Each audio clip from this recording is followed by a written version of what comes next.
সবাইকে আমার নতুন একটা ব্লগে তোমাদের সবাইকে আবারও অনেক স্বাগত জানাই। আজকে ছিল আমার ছোট্ট ভাগ্নের অন্নপ্রাশন, সেই জন্য সকালবেলা তোড়হাড় করে রেডি হওয়া, সবাই মিলে রেডি হচ্ছিলাম। আমার ছোট ননদ, আমার দেওর সবাই মিলে রেডি হচ্ছিলাম। আর আজকে ছিল আমার বড় ননদের ছেলের অন্নপ্রাশন, সেই জন্য সেখানে যাব। আর আজকের শাড়িটা শুধুমাত্র অন্নপ্রাশনে পরবো বলেই কিনেছিলাম। স্পেশালি 3 ননদ মিলে একই রকম শাড়ি কিনেছিলাম, শুধু কালারগুলো আলাদা ছিল। বেশ শাড়িগুলো প্রথমবার কিনেছিলাম, ট্রেন্ডে চলছিল তো ভালোই লাগছিল, অফলাইন থেকেই কিনেছিলাম। আর আজকাল রেডি হওয়ার সময় যখন ভিডিও বানাই তখন আমার দেওরও চলে আসে, তখন দুজন মিলে বানিয়ে ফেলি গেট রেডি উইথ আস।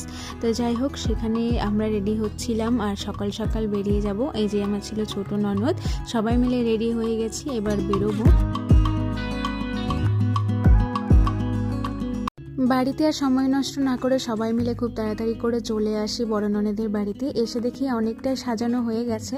তারপরে আমরা আমাদের ভাগ্নিকে স্নান করানোর জন্য রেডি করাচ্ছিলাম। একটু পায়ে ফুলের মালা, হাতে ফুলের মালা আর গলায় ফুলের মালা দিয়ে সুন্দর করে সাজিয়ে নিয়েছিলাম। আর ওর অন্নপ্রাশনের জন্য এই দিনটা অনেক দিন থেকে আমরা সবাই মিলে অপেক্ষা করছিলাম।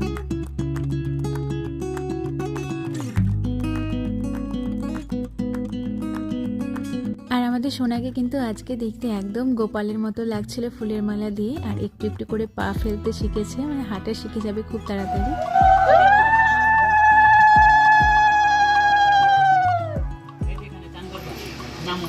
নামো নামো পুকুরে নামো, তুমি নামো।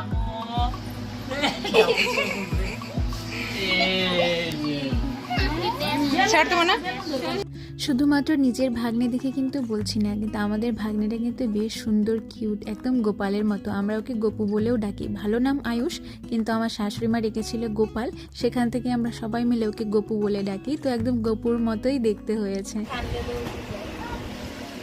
এই যে গপু গপু, এই যে বাবালি ওলে বাবা। গোপুর মুখের হাসিটা কিন্তু বেশ সুন্দর। যাই হোক, স্নান দান করে একদম বর সাজিয়ে দিয়েছিলাম, এবার বিয়ে করতে পাঠাবো।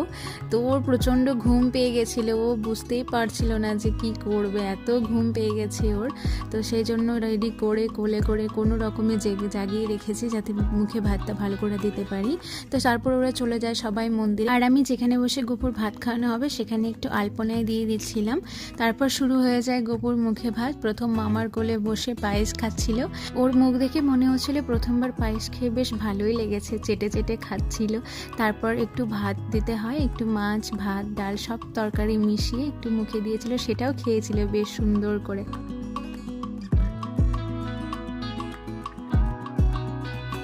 ওর যখন ভিডিও বানাই তখন আমার ক্যামেরার বন্ধ করার ইচ্ছে হয় না, মনে হয় যে ছোটোবেলার যতগুলো ক্লিপ আমি নিয়ে রাখতে পারি। এত কিউট দেখতে, বলার মতো না। সেই জন্য যতগুলো মেমোরি বানাতে পারি এই অন্নপ্রাশনে, সেই জন্য বেশিরভাগটা ভিডিও, ফটো তুলে রেখেছিলাম। তারপর শুরু হয় আবার ছোটো মামার কোলে ভাত খাওয়ানো, একবার বড় মামার কোলে, এবার ছোটো মামার কোলে। ছোটো মামা ভাত খাওয়ানোর পর একটু খাতা কলম, টাকা পয়সা এসব কিছু দিয়েছিল, কিন্তু সবার প্রথমে উঠেছিল সেই টাকাটাই। আর টাকা উঠে সিধাই মুখে।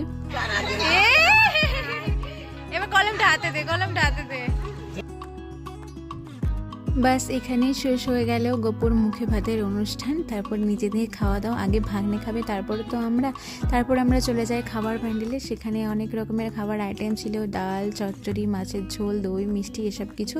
এত খিদে পেয়ে গেছিলো যে সব খাবারের ভিডিওগুলো আমি করতে পারিনি। লাস্টে আমার মনে পড়েছিল খাওয়ার ভিডিও তো বানানোই হয়নি, সেই জন্য লাস্ট পাতে একটু ভিডিও বানিয়ে নিয়েছিলাম। আর এখানে আমার ননদ, আমার ভাগ্নি সবাই মিলে বসে খাচ্ছিলাম একসাথে। সবশেষে রয়ে গেল অন্নপ্রাশনের কয়েকটা ছবি, একটা মেমোরি হয়ে থেকে যাবে আমার ভিডিওতে। তো আজকে এই পর্যন্তই, দেখা আছে অন্য কোনো ব্লগে। টাটা।